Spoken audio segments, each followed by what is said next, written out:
How to protect your business from unexpected problems using systems analysis.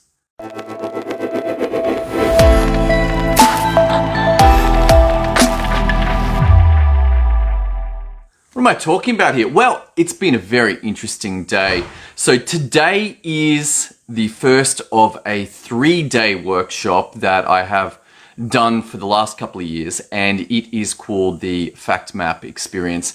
It's run through Wake Up Warrior, and the problem that I've got is that living here in Australia, 9 a.m. Los Angeles time is a brutal 4 a.m. my time. So I've been up since 4 a.m., finished at 12 p.m. I'm slowly getting my head together. It is a challenge to cut sleep at my ripe old age of 44. But the experience itself is critical. Why? Because it establishes where am I right now, and then opens up for where 2022 is going to lead me. But that wasn't the only thing happening today. The other thing, which was rather exciting, possibly overkill, was the installation of a 9.7 or 9.8 kilowatt solar array onto the top of my house. Now you might say, mate, what are you doing?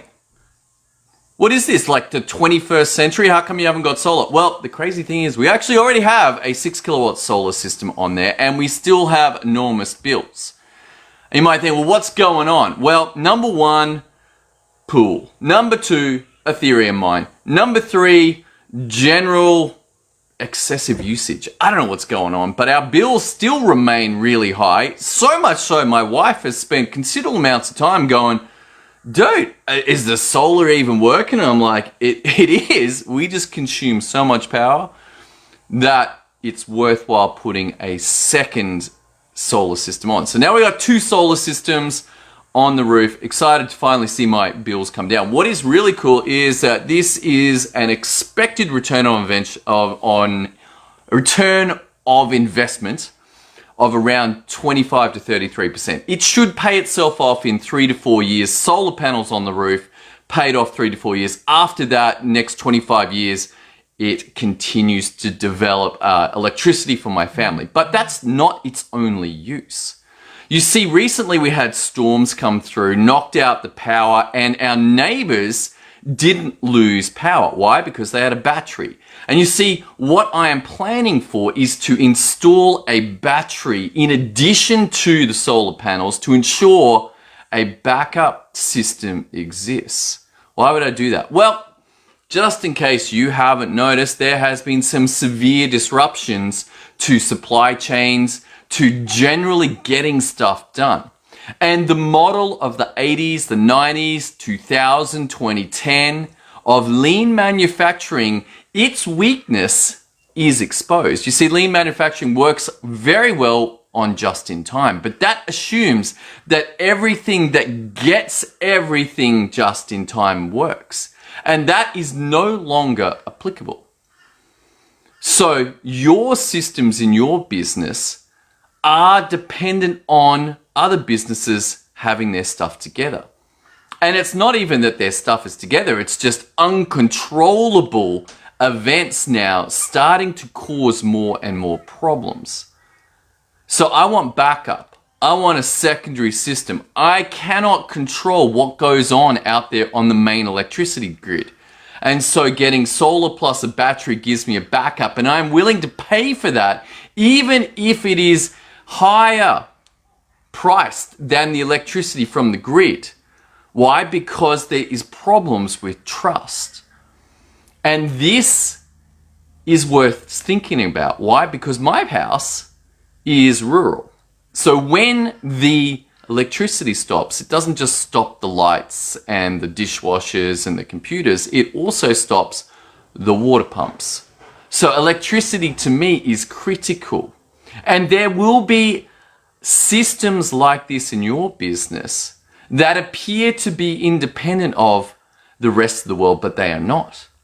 And by thinking about, hey, what are the inputs to this system? And then your business runs its systems, and out comes the output of a higher value. You sell those, but notice that if your inputs are under threat, then you will suffer. Your business may suffer. And it's worthwhile thinking about this. It's worthwhile, well, how can we counteract that risk? Where else can we get that input from? In my case, it's like, well, let's get the solar energy from the sun, store it in a battery, and then if the grid goes down, I've still got electricity. We may see, and we are highly likely to see, continuing problems. You see, one of the challenges of this whole COVID experience is that the number of problems, let's call it problems, by choices that have been made may cascade, much like a nuclear reaction where you've got a couple of electrons at the beginning, not electrons, I think they're protons, and that triggers 10 more, and those 10 go out and trigger 15, and those 15 trigger 25, and suddenly what started as 4 is 25 in a very short period of time. And we may well experience this. Why? Because our world typically does not pay attention to systems. There's very little awareness of how systems work, how to set up systems so they do work, how to look at systems and analyze them for risk. And this all means that we have, as a society, a risk of things getting worse far more than you would expect. You're like, well, how did that one little thing over here cause these massive problems? The classic example in Australia right now, and perhaps worldwide from what I understand, is a urea shortage. Why do we need urea? Well, urea goes into make a substance called AdBlue. Now this AdBlue, whatever. You know, who cares about AdBlue? Do you use AdBlue? I actually do have AdBlue. Why? Because I got a V6 Amarok, and under European emissions laws, it needs AdBlue. Now, if an AdBlue shortage happens, I can't drive my truck. Okay, big deal. Who cares? But if that is the case, guess what else runs on AdBlue? The trucks in Australia. All the trucks in Australia that are modern actually require this. If they're made by Volvo, if they're made by Mercedes, if they're made by VW, whoever they're made by, if it comes out of Europe, they're running on AdBlue. Now you can bypass it. You can bypass it, and we may have to do that, but there will be further consequences because of that. So you get your trucks running, which is great, because otherwise we're running into food shortages, supply shortages, medical equipment shortages, everything that gets transported on trucks. And Australia, in its great wisdom, did not think that we would need a secondary distribution system. So our rail network has been neglected. So we have an inadequate rail network with trucks that run on a substance that we're running out of and potentially will be completely devoid of by end of January 2022. That's like 6 weeks away. And if that happens, then our major distribution channels for the entire country are under threat. Now we got some serious problems. And my ability to run my house on electricity could potentially be under threat. Why? Well, perhaps a generator blows and they're like, great, we'll put the generator on the back of the truck. Oh no, the truck's got no AdBlue. We'll see you in 8 weeks. We'll see you in 12 weeks. And suddenly what starts out as a small problem causes a big problem. And you must think about this. You must spend some time working out, well, how do your systems work? I'll give you a clue. Number one, there's an input, there's a bunch of stuff that's done, and there's an output. Your inputs must be looked at. In a regular reality, no big deal.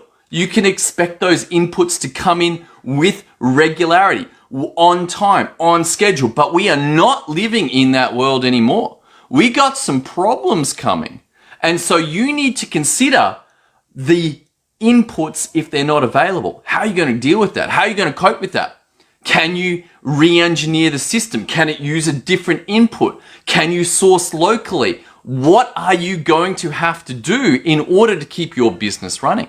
If you do not think about this and suddenly you are surprised and you wake up on a Tuesday morning and there is no electricity or there is no timber, or there is no AdBlue, or there is no X, whatever that X is, now you got a big problem. If you have thought about it beforehand and go, okay, well, what are we going to do? Okay, we're going to need to disconnect the AdBlue systems. We're going to need to override them. We're going to need to use a different input. Whatever it is, you've got to think through this from a systems perspective.